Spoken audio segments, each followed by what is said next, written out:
Hello friends, today we will discuss Waste Management Company. Waste Management is the leading waste management company in the United States, serving over 21 million customers, including residential and commercial businesses. This company deals with the collection, storage, and processing of waste, as well as electricity generation. The company has been in existence for about 50 years and has grown significantly during this period. Let's move on to the company's financial indicators. As you can see, the company's revenues are growing steadily, but unfortunately, the same cannot be said for net profits. The company has significant assets that outweigh its liabilities. It can be seen that the company consistently buys back shares from the stock market, which positively affects the share price, while also paying dividends of $3 per share annually, which is approximately 50% of their net profit. I rate this company a 7 out of 10. The company has a simple, understandable business model. Customers pay the company to collect their waste, and then the company processes the free raw materials, namely plastic, cardboard, and paper, and generates additional profits from their sale. The company will have stable revenues from its customers because if you solve the waste problem at competitive prices, there is no reason for customers to switch companies, they will simply stay with Waste Management. The company is also seeking alternative sources of income by using its landfill sites to produce natural gas using chemistry, which can be converted into electricity and sold or simply used to fuel their vehicles, reducing the company's expenses.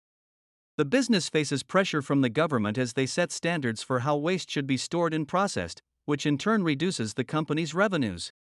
Because the business is simple and understandable, it has many competitors, competing with other private and national companies in this field, limiting the company's growth.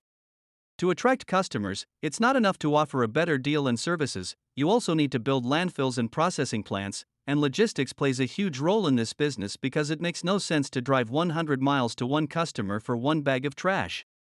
Therefore, I do not expect extraordinary results from the company. Instead, the company will be able to generate stable profits from its existing customers and gradually raise prices to cover inflation.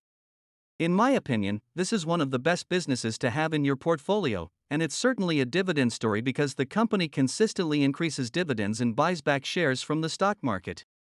I personally will be adding this company to my portfolio. It will constitute approximately 1%.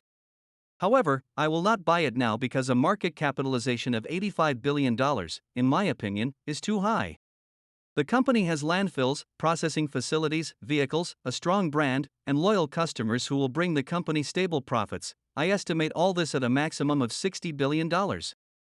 I will wait for attractive indicators to buy this company. If the company does not change its value in the next 8 to 10 months, I will overpay for it, but still add it to my portfolio. I expect a decrease in the value of the S&P 500 index due to economic circumstances. That's why I sold most of my assets 3 months ago and switched to bonds. I expect a decrease in interest rates, which will lead to an increase in their value, and I will wait until the US elections. I think after them, the US stock market expects a correction. Subscribe to my channel so you don't miss my other videos.